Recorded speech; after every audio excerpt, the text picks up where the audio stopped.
ñu ngi leen di jaajëfal ci teewaay bi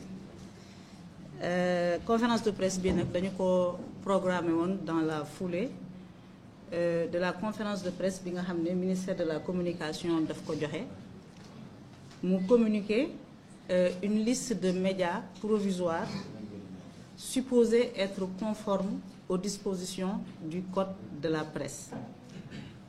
duguleet nag ñun ñuy fustiger cette procédure-là et la démarche du ministère de la communication sànq moom ci boppam waxal na boppam entité yi nga xam ne ñoom la àndal ci mbir moomule déggu leen fenn fu mu ci associé le patronat de presse. ci ay waxam ba tey tudd na mu ngi remercier journalistes yi ñëw couvrir. Monsieur le ministre, da nga war a comprendre ne s'il n'y a pas d'entreprise de presse, il n'y a pas de journaliste yuy ñëw di la couvrir journalistes yi ñëw couvrir la dañ leen di liggéeyloo di leen fay dañ leen di jox matériel dañ leen di jox lu ñu déplacé woo dañ leen jox tous les moyens pour que ñoom ñu mën a ñëw def seen liggéey te ñi nga xam ne ñoom ñoo def loolu mooy le patronat de presse. Ce monsieur-là depuis qu'il est là lépp li nga xam ne moom mooy waxam moom mooy mébétam mooy ignorer le patronat de presse. Je pense que moom ci boppam warul comprendre trop li nga xam ne noonu la entreprise de presse di doxee. Donc nga def liggéey boobu associé woo si le CEDEPS boole nga ci ay entités yoo xam ne ñun on n'est pas contre. La Commission nationale de la carte de presse, d'accord. Le CORED, d'accord. Où est le CEDEPS?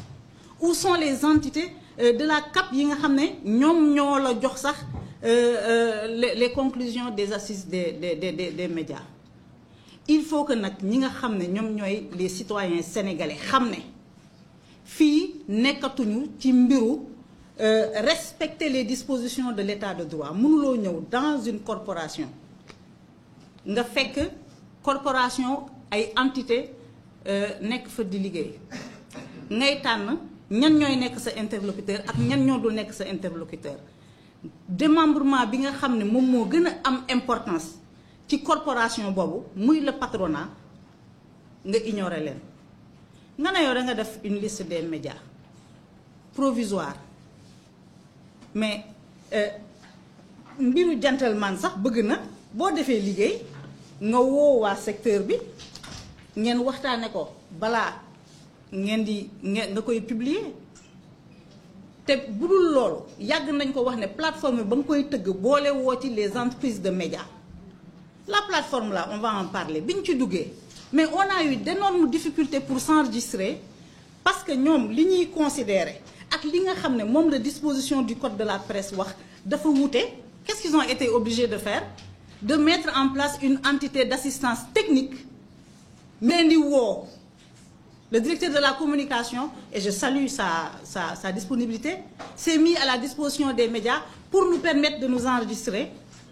Boo nekkee un groupe de presse mënoo enregistrer wu ci plateforme bi parce que ñoom média bi la ñu wax nga enregistrer boo enregistrer le média avec les informations de ton entreprise boo duggaatee bëgg a enregistrer sa beneen média la plateforme daf lay wax ne les informations ont déjà été utilisées. boo duggee ci côté directeur de publication directeur rédaction defuñu la différence entre kan mooy nekk directeur de publication ak kan mooy nekk directeur de rédaction. Directeur de publication c'est pour le journal, directeur de publication c'est pour les sites. da ngay obligé yow en tant que télévision nga remplir directeur de publication diraat les mêmes informations remplir directeur de la rédaction ou de l'information pour les télés. boo ko defee affaire bi du jàll. Ils ont été obligés in fine ñu enregistrer ñu hors cadre parce que cadre plateforme bi adapté wul pour recueillir certaines informations. Pourtant loolu yëpp mënoon nañu ko éviter bu fekkoon ne le ministre là dafa waxtaan ak ñoom duñu ay spécialistes des médias. Je suis désolée xamuñu secteur bi. bu waxtaanoon ak ñun dinañu d'accord ci yenn cas yi mu def une plateforme boo xam ne képp ku ci dugg soxla woo benn assistance technique muy benn. je pense que Mamadou Ibra Kane wax na leen sànq ne arrêté bi sax bi mu teg pour cette histoire d'enregistrement des médias dans cette plateforme là dinañu ko attaquer et toutes les voies légales seront utilisées ñu am yaakaar ne Cour suprême dina ko invalider parce que c'est un abus de pouvoir. Deuxième chose, yow nga ne da nga publier liste des médias conformes nga ne 7TV bokku ci nga ne Le Quotidien bokku ci nga ne Sen TV bokku ci faites nu mu tudd faites le reste nga ne Zik FM bokku ci. Ah, bon, si je me mets à citer, je ne vais pas leeral point actu puisqu'ils l'ont déjà dit. Le reste, xel moo koy mottali. Ces médias-là ne sont pas conformes aux dispositions du code de la presse par rapport à quoi? Nañu wax nga ne yow da nga publier une liste des médias des médias yoo xam ne ce sont des médias de référence nga génne leen ci. Des médias yoo xam ne ñu ngi ba ñuy exister boobu code de la presse bi sax adapté wuñu ko nga génne leen ci à qui la faute? Est-ce que l'État moo deful liggéeyam wala est-ce que ñun ñoo pratiquer un métier illégalement parce que c'est ce qu'on est en train de nous dire. Est-ce que aujourd'hui l'État peut se prévaloir de ses propres turpitudes? Et puis defuñu la différence entreprise de presse bi dafay éditer plusieurs médias bi ñuy reconnaître entreprise de presse bi dañ dindi sax dañ méconnaître sax l'existence de l'entreprise de presse. Une entreprise par exemple pour le cas de 7TV édité par 3M qui existe depuis 2012 qui a connu une évolution sur la dénomination en 2017 loolu sax nga ne yow reconnaître oo ko ci entreprise boo xam ne dafa am ay këyitam am léppam ñu ñëw ci média bi xamuñ ne entreprise bi entreprise la entreprise bu spécialisée wu dans la communication le journalisme la donc yow nga méconnaître l'existence légale de cette entreprise là nga xam ne dafa yor ay këyitam. Entreprise bi dafay éditer des médias yoo xam ne signé nañu convention avec le CNRA en 2022. Ce sont les médias créés après l'adoption du code de la presse en 2017. 2017 ñu dem ba 2022 CNRA ak ministère bi ñu def après plusieurs concertations ñu signé ay conventions ñu signé un cahier de charge nga xëy nga ne ces médias ne sont pas conformes. Tu donnes 72 heures et jusqu'à présent waxuloo nit ñi c'est quoi la non-conformité liñ doon soupçonné depuis le début loolu moo nekk di am dañ nekk di def une tentative de sélection lañ nag nekk di def seeni caisse de résonance elles peuvent exister mais des médias sérieux au service des Sénégalais et de la démocratie dañ leen bëgg a rayer de la carte. Ça ne se passera pas comme ça du demee noonu man Maïmouna Ndour Faye kan moo mën a taxaw dans ce pays là nga ne man j'exerce illégalement un métier kan moo mën a taxaw nga ne des médias que vous avez fréquentés que vous avez utilisés dans votre quête du pouvoir nga ñëw nga taxaw nga ne ces médias là n'existent pas. J'aurais bien aimé que celui que j'ai saisi mu jox ma les raisons on nous a toujours pas donné les raisons mais gis nga junju doy na boroom xel ñi ñu visé écartez leen de la liste là demandez-vous pourquoi ces médias là sont visés. Nous ne sommes pas des caisses de résonance pour qui que ce soit ñoom bi ñuy nekk ci opposition ñun ñu nekk di def suñu liggéey on a subi beaucoup de désagréments parce que ñun dañoo taxaw ne dañoo tëddee njaaxanaay ñëpp la ñuy jox kàddu sa ministre war na ruus sax taxaw di génn yenn médias yi ça n'a pas de sens ça n'a aucun sens te liñ ci jublu xam nañu ko mooy média yi leen neex ñooñu ñooy exister média yi leen neexul ñooñu duñu exister boobu ba tey maa ngi koy wax man je ne suis pas surprise moo tax je ne suis pas très sonnée lu ma xaaroon la ba ñu commencé pour étouffer ñu dañ commencé ci wàllu fiscalité bi on a tenu par une simple note du Premier ministre ñu annuler tous les contrats et conventions signés geler tous les paiements des créances dues aux médias nit ñi di supporter on a tenu. Maintenant l'étape ultime c'est que c'est un ministre dans une profession libérale qui va décider de qui est média ou pas xoolaat leen liste bi am na ñu ci boolewul ñu ne duñu média mais am na ñu ci nekk duñu ay média ay tribune la yoo xam ne elles sont au service d'un parti politique di leen defaral seen communication di leen xeexal di leen attaquer seeni adversaire ñooñu mun nañu exister mais ñun ñi nga xam ne dañoo nekk dans une profession mu nekk ci suñu deret mu nekk suñu passion on a tout donné pour mën a exprimer wu à travers des plateformes audiovisuelles on a tout donné nga ne ñooñu existé wuñu je l'ai dit et je le répète et après quand je dis ça on me dit non bul wax loolu boo waxee loolu dañuy gis nga fii Sénégal lu nekk gis nañ ko fi Sénégal lu nekk combat la ñoom fan la ñu nekkoon te dañoo dissoudre seen parti fan la ñu nekkoon dans l'opposition ils se sont armés de foi ils se sont battus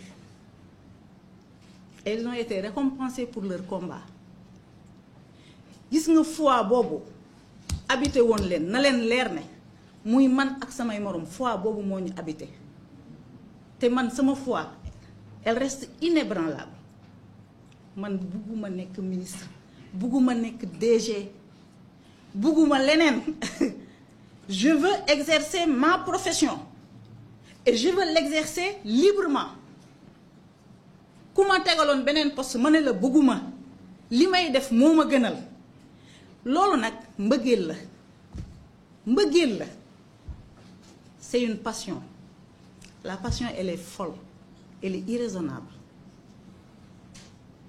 pour vivre sa passion yéen ñëpp ay nit ngeen regardez un peu de quoi on est capable nga bëgg nit mënoo dund ak moom gis nga lu mu lay jaral ñun passion boobu la ñu am pour le journalisme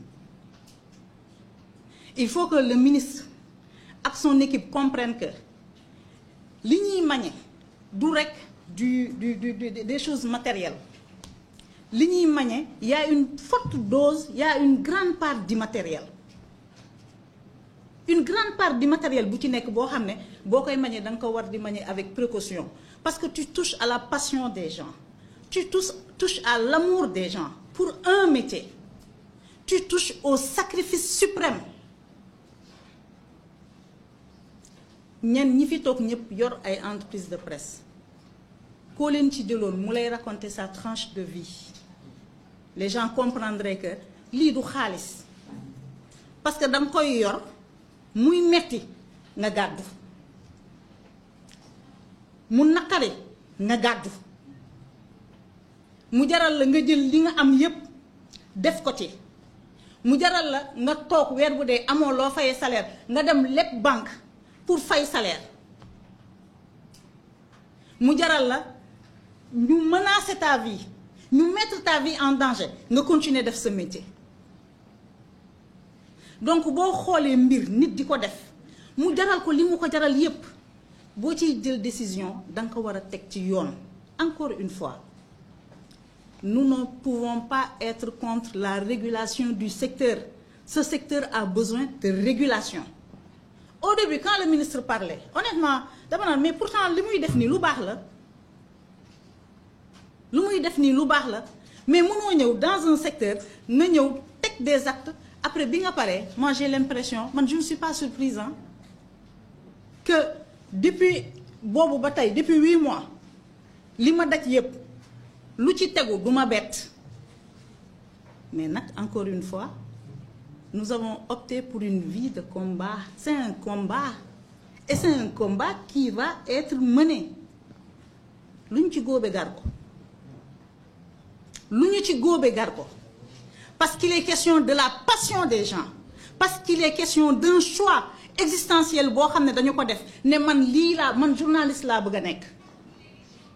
Man su ma bëggoon nekk chargé de communication au palais de la République ma nekk ko su ma bëggoon nekk leneen ci réew mi ma nekk ko journaliste laa bëgg a nekk ma teg média bëgg a exprimer wu librement selon mes choix et convictions. Ñu xëy par une simple note un ministre ne non yow bokkuloo man kenn mënu maa tere bokk ci espace médiatique u Sénégal dama koy wax sama baat ci kaw. Ce n'est pas de la défiance man conviction laa koy waxee dëgg nag pour mu jib day metti te loolu yëpp xam naa ko heureusement que je suis préparée à tout ça. Dëgg pour mu jib day metti waaye dëgg dina am. Cette décision-là dinañu ko attaquer pour abus de pouvoir mais le vrai combat c'est le combat pour la démocratie et la liberté de la presse. Boobu ba tey ñu ngi leen koy wax on nous disait que liberté de la presse menacé wul parce que amul journaliste bu ñu jàpp non waxoon naa ko fi dernièrement menacer liberté de la presse du rek jàpp journaliste. Menacer liberté de la presse bokk na ci violence verbale ak physique parfois bi ñuy xëpp ci yenn journalistes yi ak yenn médias yi. Menacer liberté de la presse bokk na ci nga fekk une entité de presse muy liggéey nga engager une communication une propagande pour justifier xañ boo leen xañ publicité boo xam ne dafa jóge ci état mu nekk lu normal. Nga ne yow da ngay càmbar on est d'accord pare nga sa càmbar est-ce que fay nga xaalis bi les créances dues exécutées est-ce que fay nga ko loolu bu dul menacer liberté de la presse lan la menacer liberté de la presse mooy nga fekk un média mu nekk au service de tout le monde de toutes les entités de tous les Sénégalais quelle que soit leur appartenance sociopolitique socio-professionnelle socio-économique nga ñëw par une simple note nga bëgg a rayer ces médias-là de la carte médiatique du Sénégal te ku xool yenn médias yu ñu visé kenn du dof xam nañ li làqu ci ginnaaw et puis même bu fekkee de dañoo ne c'est provisoire conformé wu leen mais li doon gën mooy nga woo nit ñi ne leen écoute il te manque telle pièce wala comprendre ñu telle chose balaa ngay génne une liste provisoire. Mais il faut que même psychologiquement, il faut que nous jéem a fragiliser les gens. C'est-à-dire il faut que déjà ngem nañ seen caisse de résonance yi commencé nañu communication bi commencé nañu fen yi psychologiquement il faut que nga jéem a déstabiliser nit ñi il faut que nga jéem a jeter l'opprobre sur les gens en sortant une liste provisoire et en disant vous avez 72 heures pour vous conformer. Aliou Sall bi ñuy teg suñuy média mu ngi France. C'est pas un Aliou Sall buy ñëw décider que moi Maïmouna Ndour Faye ou les journalistes de Sen TV ou les journalistes de Le Quotidien amuñu droit exercer. Et dama koy renvoyer ci ngëm-ngëmam ak ci combat gis nga ngëm-ngëm bi mu am ba mu jaral leen ñu bàyyi lu bari ba mu jaral leen seeni waajur di leen woo naan leen arrêté leen ñu ne leen ñun dañoo gëm suñu projet ñun dañoo gëm suñu combat. Mu jaral leen ñu dund li ñu dund yépp na leen leer ne ngëm-ngëm bu ko raw mu ngi ci ñun ngëm-ngëm bu ko raw mu ngi ci ñun réew mi kenn ñun duñu fi nekk ay sous-citoyen réew mi duñu fi nekk nit yoo xam ne am nañu droit exister am nañu droit noyyi oxygène am na ñoo xam ne amuñu droit noyyi ko juste parce que ces gens-là dañ leen di déranger de par leur posture man duma média bu ñuy jënd kenn jënduma démb kenn du ma jënd tey te waa Pastef war nañu am kersa ñëw ci nguur ñu naan dañoo supprimer un média comme Sen TV war nañu am kersa xam naa ne bu ñu gëmmee seeni bët dinañu am inconfort. On a payé de tout pour respecter charte démocratie tey koo gis kulli Pastef dafa saf sàpp ci suñuy médias et qu'est-ce qu'on nous reproche? De ne pas faire de la propagande. Qu'est-ce qu'on nous reproche? D'être équidistant. Qu'est-ce qu'on nous reproche? D'avoir été neutre. Un média doit être neutre. Au nom de quoi nga war a reprocher un média sa neutralité parce que yow jàpp nga ne tu mets en avant un projet. Ce projet-là xëy na ça doit être le Coran ou la Bible. Non. C'est un projet politique. C'est un projet politique. Mu am ñu ci am conviction gëm ko mu am ñu ci amul conviction gëmuñu ko loolu citoyen bi la le média yoonam nekku ci.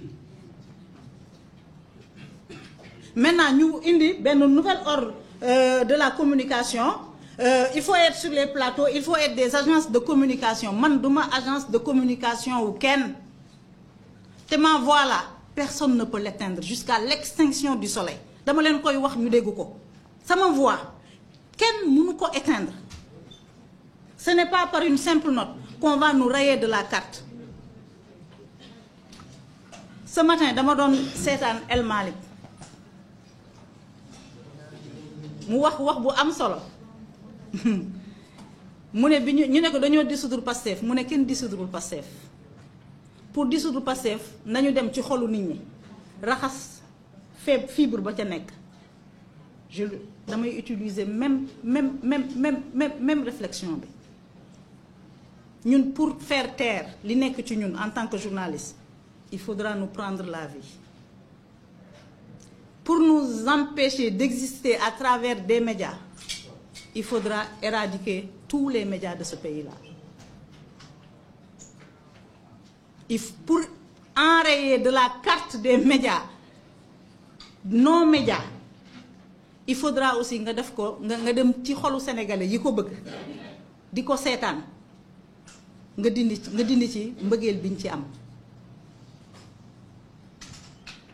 nañu bàyyi caaxaan réew dafa war a am état de droit mënuloo ñëw nga fekk des entités qui existent nga bëgg a remettre en cause seen existence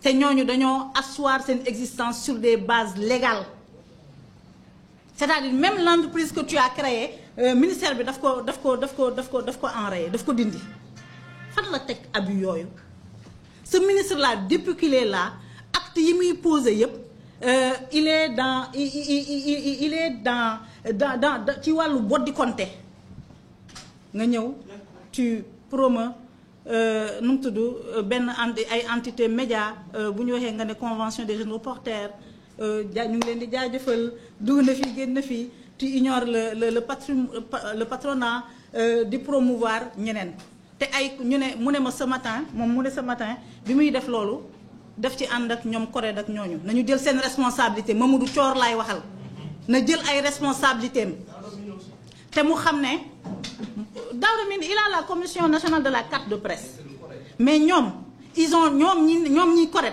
nekk ci entité boobu nañu jël seen responsabilité boobaak léegi Sénégal mu ngi nekk ci crise politique ba muy nekk ci crise politique gis nañu seen taxawaay dañu doon tànn les combats ils s'en sont pris à des professionnels et pourtant tous les jours des gens qui n'ont pas le droit d'exercer ce métier-là ñu ngi nekk ci dans des tribunes di wax lu leen neex di def lu leen neex di attaquer ay góor di saaga ay nit kenn régulé wu leen correct waxu ci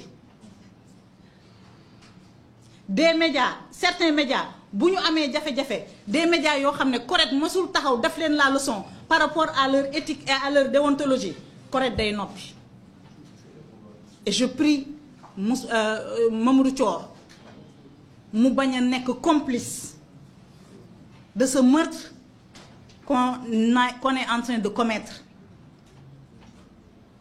parce que taxawaayam parfois moi ça ne me rassure pas nan nga mën a nekkee dans une commission ñu jël cette décision inique là dans une commission yow nga nangu ko le ministre daf leen engagé nañu jël seen responsabilité. CORED c'est un tribunal des pairs mënul remplacer le patronat mënul remplacer le SYNPICS lu ministère bi di daf ko ci yóbbaale xëy na ministre bi dafa jàpp ne ñoom ñoo ànd et que ñoom ñoo bokk gis-gis des non pratiquants mënuñu ñëw décider pour des gens qui pratiquent et qui connaissent leur métier. La non-conformité c'est par rapport à quoi? Par rapport au code de la presse. nañu génneel les dispositions du code de la presse yi nga xam ne dafa éliminer ces médias là. Moi j'aimerais bien que ñoom ñu communiquer sur ça. Au même moment où ils ont sorti la liste mënoon nañu génne la liste des autres médias pour non-conformité et puis ñu joxe les raisons. Mais man à mon âme et conscience lenn rek laa jàpp mooy ne y a un agenda qu'on est en train de dérouler mais c'est peine perdue. Dafa am agenda bu ñu nekk di dérouler agenda boobu ba ca cëppaandaw la ils vont choisir les médias qui vont exister qui vont parler ils vont choisir les journalistes qui vont exercer qui vont parler toutes les voix discordantes ils vont les faire taire waaye nag c'est ñàkk xam Sénégal ku fiy jéem dictature de la pensée da nga desay xam l'histoire de ce pays là. Sénégal ku fiy jéem restriction de liberté da nga desee xam l'histoire de ce pays là et de ses citoyens. Sénégal ku fiy jéem injustice da nga xamul te nit mënuloo ñëw nga dénoncer des injustices yow nga ñëw nga yor tous les pouvoirs nga bëgg a dérouler nu mu tudd les pires injustices. Amul sens bokkul ci ngëm-ngëm bokkul ci conviction. Dès aujourd'hui les décisions seront attaquées. Je disais la dernière fois qu'on est dans un combat de corporation. Man mën naa xeex sama xeex de et j'ai les moyens de mon combat. Ku ci bokk ak ku ci bokkul jàppal ne bokkaguloo ci mais boo taxawul ci ñoom nu ñu bëggee xamal ne sa bés muy ñëw. Cette affaire c'est un affront orchestré perpétré par le ministère de la communication et ses hommes. Mbiru revanche mu ngi ci soxor mu ngi ci cynisme mu ngi ci sournoiserie mu ngi ci. Sournoiserie mooy boo defee sa forfaiture ba pare nga takk say kees commencer di attaquer. Moi je suis insensible à ça. Depuis le temps que je suis dans cet espace-là lu nekk gis naa ko y a rien de tout ça lu ma mën a ébranler. Ce combat il faut le mener. C'est un combat pour la liberté. C'est un combat pour le droit d'entreprendre. C'est un combat pour le droit d'exister. Et c'est un combat pour le futur. Parce que lii ñuy def nii bu ñu ko nangoo alors nous serons lâches. Moi je ne suis pas une lâche. Combat bu taxaw pour cette corporation là man politiquement awma agenda politique. Je suis insensible à kan moo yor réew mi kan moo yorul réew mi bu ko sénégalais yi tànnee je respecte le choix des Sénégalais. Pendant la campagne on a mis en berne nos activités parce que ñun contrairement au ministre de la communication nous faisons dans l'élégance. On n'a pas voulu di continuer suñuy activité de protestation et de revendication que ñu mun ko utiliser politiquement contre le pouvoir en place ou que ay nit mën a jàpp ne dañoo am agenda. C'est pour ça qu'on a perdu beaucoup de temps. Campagne bi jeex na nu mu tudd nu golo xam bootee doomam ku jàpp ne tu n'es pas concerné tu peux ne pas te battre ton tour viendra. Mais sur le principe man tey même si je figurais dans cette liste là je mènerai le combat sur le principe. Parce que mënuma nangu ñuy restreindre la liberté de la presse, mënuma nangu ñuy restreindre la liberté d'entreprendre d'un Sénégalais ou d'une Sénégalaise. Et il est question de ça. Il est question de faire taire des gens. Il est question de décrédibiliser des gens. Il est question d'éliminer des gens. C'est un processus qui a commencé. Je m'en arrête là.